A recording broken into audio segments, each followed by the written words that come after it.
Right everyone, hello, welcome back to the channel. Apologies for the daft sound and voice. Also apologies for the image behind me. I think for the first time in 67 Hail Hail history, not being related to Celtic in any way. Hopefully you'll forgive me after yesterday, which was a truly momentous day for football fans everywhere. The greatest player in my 26 years on the planet finally won the trophy that up until that point had eluded him, and possibly, quite probably, the best World Cup final ever. Maybe one of the best matches ever. Certainly one of the best matches I can remember seeing.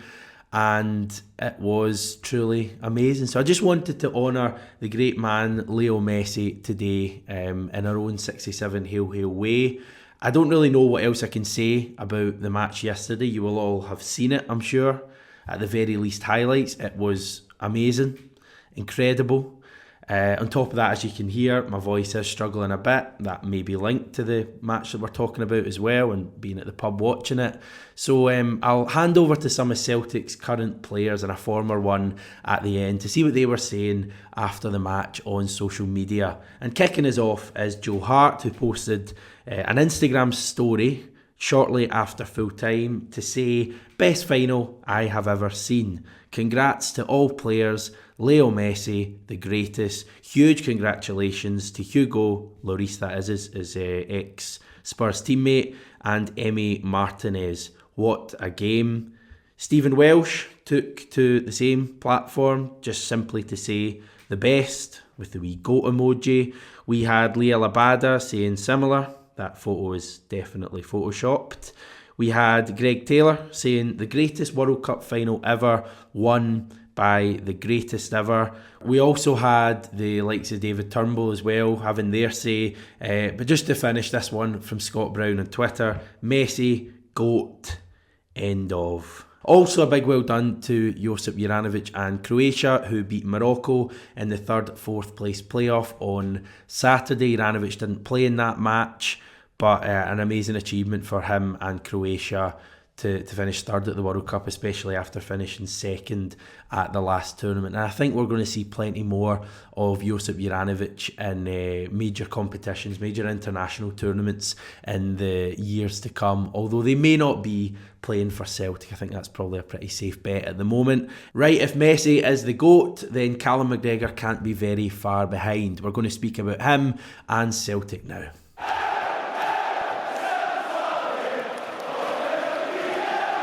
Now, with the date today being December the 19th, it would be remiss of me not to mention that on this day, just 12 months ago, Celtic were involved in a pretty iconic final as well.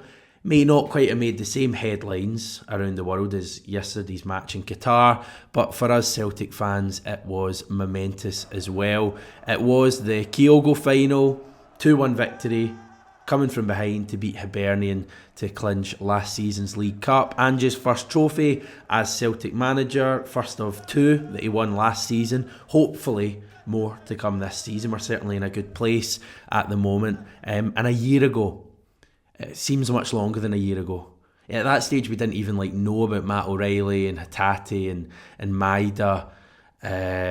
We didn't know about the joys of Alexandro Bernabeu, for example, Argentina's third greatest son, and we were just going into a kind of weird period with COVID kind of making a comeback. We had the Omicron variant, remember those days, and for me personally that cup final was kind of the last day together for a wee while. I think maybe 5 or 6 weeks later we got back to Celtic Park. But that day at Hampden was pretty special. The atmosphere that day was incredible, and the way we won that cup couldn't really have been more special. A wee bit like yesterday as well, albeit that we won it in 90 minutes, didn't even have to go to extra time or penalties. Right, let's move on. Current issues. This is what the Premiership League table looks like, with Celtic back to being 9 points clear at the top. Just take a second to just admire the wee kind of green highlighted bit there. 16 games, 15 of them won, just that one loss to St Mirren. It just looks like a real freak result at this stage. Goal difference plus 38 after 16 matches is brilliant, and 45 points, 9 clear of our nearest rivals. Next up, as you will no doubt know, is Livingston, who do currently sit in 6th, but had their game at home to Dundee United on Saturday been on, it was postponed, then they could well have been in 3rd had they have won that. So that's not going to be easy at all in midweek. After the game on Saturday, me and Stevie were back doing the live reaction from Babbity Bowster. We are going to go through some of your comments, post-stream comments now, work our way through them. Some interesting ones coming up, starting with Henrik McLarson, who is a subscriber to the channel. Thank you, Henrik. Saying, loved seeing Hart doing a ruse to waste a bit of time with his goal kick near the end. So happy to have watched a game without VAR raising its ugly head. I think that's a fair point. Wasn't used at all on Saturday. Actually kind of forgot it existed. Just going back to the World Cup briefly as well, I think early on in the tournament it was used a fair bit. I remember that Argentina-Saudi Arabia game, it was like used every kind of 10 minutes or so. Closing stages of the tournament, maybe kind of knockouts onwards, I didn't see it being used as much, maybe with the exception of that England-France game, when again it was used quite a lot. And I don't think it devalues like the game and the entertainment aspect of it at all. If anything, I think matches are much more enjoyable when VAR isn't being used all the time. It's always there.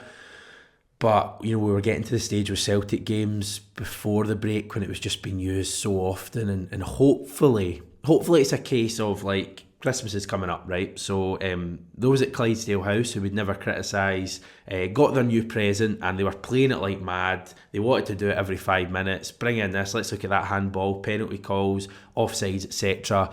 And now they've had a wee bit of time to reflect. You know, they've gone through the honeymoon period, if it was even that, and it's no longer quite as attractive. They're now only going to use it when they really feel they want to, and hopefully that's what we're going to see with VAR now, not being used every 5 minutes, because it just frustrates everyone. I think it certainly gets to Ange, it slows the game down, makes it bitty. That's not what Celtic want, and I think Saturday was a positive step, although it may just have been because there weren't any calls for VAR to actually have to clear up.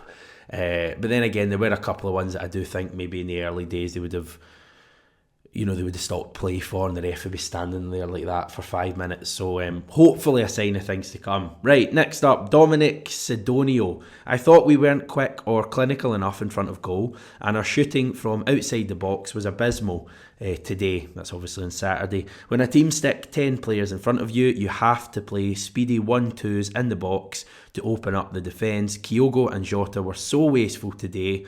I think they got off lightly because of Captain Fantastic's winner. Hopefully improvement will follow in the next game. Now, Aberdeen's tactics were interesting. As I saw it, they had their goalkeeper, they had 8 defenders defending their own box, and then they had 2 players up front at all times who got very little joy. It was so obvious to me that Jim Goodwin was trying to almost copy the game plan of his former club St Mirren when they beat us earlier in the season, but St Mirren carried much more of an attacking threat. Aberdeen carried no attacking threat at all. They had 1 free kick over the bar in the first half. That's all I can really remember. And actually, when we scored, they probably did more, in the 5 minutes after that goal than they did in the previous 85 minutes. I guess quite simply, Cameron Carter-Vickers and Carol Starfelt was a better centre-back pairing than Moritz Jens and Stephen Welsh, who played that St Mirren game. So maybe that had a part to play, and I actually thought Carol Starfelt especially had a really good game. It felt to me strangely like we had a lot of space actually, maybe not in the central areas, but certainly out wide in both halves. The amount of times that we had like a winger in good space or a fullback overlapping, that seemed to happen loads of times in the second half, but we just didn't make enough of those situations. There was so many times in the first half, especially when we'd have the ball left and we'd move it infield and we'd have space out wide right, and we just didn't make enough of that. We didn't move the ball quickly enough. And I guess McGregor kind of got us out of jail at the end, because if it had finished 0-0, I think people would have been a good bit more critical of the performance. Having said that, I'm prepared to give the team the benefit of the doubt in that it was their first game back, and those are always just about winning. So we got the job done there. No need to say anything else. Fabian Chow, some cracking names today. BBC Sport pointed out this is the 5th game this season. The Hoops have won it in the last 10 minutes. That's 10 points not dropped for simply believing and not stopping. Perspective. So we've got St Johnstone, last minute winner. Dundee United, last minute, I suppose it was a winner. We scored another one. Ross County, we had the 84th minute goal to go ahead, the start of the season. 87 minutes it was at the weekend when McGregor struck. Hearts away was 76 minutes. We also had Motherwell at home, I think was 65. Ross County recently, I think, was nearly 70. It's remarkable. It's a remarkable record, and I have no doubt that this Celtic team believe they can win any match from virtually any position. It fills you with so much confidence for games to come. Easter Road, Ibrox, but even midweek against a Livingston side who will make it difficult for us. I mean, I think, hopefully I'm wrong, but the amount of times we go into Livingston games and they really do make it tricky, and we're at 50, 55, 60 minutes and we've not had a breakthrough. I don't think the Celtic team is going to panic in that situation. I don't think they'd even panic in the 88th, 89th minute. It's not as if they think we could get a winner here. It's as if they just think we are going to get a winner here. We are going to find a way to win this match regardless of what's happened up until this point. And that's the most amazing thing about this Celtic team, I think, is that kind of belief they have. We had it under Gordon Strachan all those years ago, the amount of games we would score, real late winners, and we've got it back again. And we've already, Ange's only been here a year and a half, if that, and there's probably, off the top of my head, there's probably 11, 12 matches that we've won in 85 minutes or later. They could all have been drop points, and the good thing is it seems to be ramping up even more. It seems like it's happening virtually every match at the moment. Obviously, I'd much rather we won games convincingly, but it's not bad. It's not a bad trait to have, put it that way. Final comment I want to bring up. This is TG Lennox. Superb to have Stevie back. I think we've actually got time for one more. Can't end in that one. Aaron Black. Guys, results like today win leagues. We were a bit rusty but kept moving forward. The idea of Cal Mac coming back and scoring the winner with minutes to go is pure Celtic. So how many days like today win leagues can you have in a season? Because there must be an upper limit, and Celtic must be pretty much at that, because it feels to me we've had 10 of them already this season. It's just an incredible team, and we're just in a great position. Really good position, but nothing won yet. We'll keep going. An incredible team who have now scored 200 goals under Ange Postecoglou, 100 of them at Celtic Park, 100 of them away from Celtic Park. I was going to do a deep dive into this today, but it's going to take me a good bit of time to do the research I want to, so we will do this tomorrow when Scott McDonald will be back on the channel. We'll hear all about that. We'll hear about how Celtic Down Under went for Scott. He had a bit of a starring role. We'll preview the Livingston game as well. Added to that, I will open the floor up now to questions for Scott. Anything related to the current team, anything related to his days playing for Celtic, memories, etc. Just fire them in the comments of this video, and I'll maybe read out a couple for Scott to answer on tomorrow's video. Now, elsewhere, Sky Sports say Barcelona are interested in signing Josip Juranovic in January, with one source apparently telling them he is their number one target to fill the right back position. There's a fair bit going on with Barcelona's finances right now, it's fair to say. A lot of debate about whether they can even sign players in January. La Liga having some stuff to say about that as well. They're not the only club in Spain, by the way, but certainly in the worst financial position. So we'll wait and see. My big question here is, if Barcelona want Juranovic, how good is Anthony Ralston? It's crazy. It's crazy. The funny thing is, this might sound daft to some people, but I can actually picture Juranovic playing for Barcelona and doing quite well for them. There's just some, I can just imagine him wearing that kit. Equally, I can also see him playing for Diego Simeone Atletico Madrid side. They've also been linked with him. I think he's going to go to a really good club when he leaves. English clubs, I think, said to be interested as well. He's going to get a good move, hopefully. Stephen Welsh, another player who has interesting clubs. England, Italy and France. Clubs in those countries potentially looking at him as well. With Yuki Kobayashi signed now, expected to be kind of eased into things gradually between now and the end of the season. Does Welsh still have a role to play at Celtic? Is he now going to effectively be fifth choice?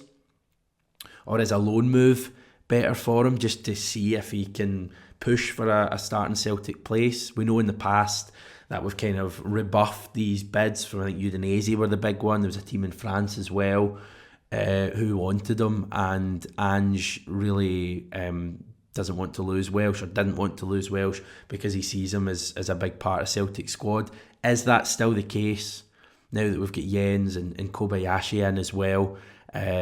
Is Welsh now fifth choice? Do we need a fifth choice centre back, is basically what I'm asking. That could be one to keep an eye on as well. It's going to be an interesting few weeks in the transfer window, and that's before we even chat about more players coming in as well. But for now, me and the GOAT behind me will bid you farewell. We'll be back tomorrow with Scott and Asim.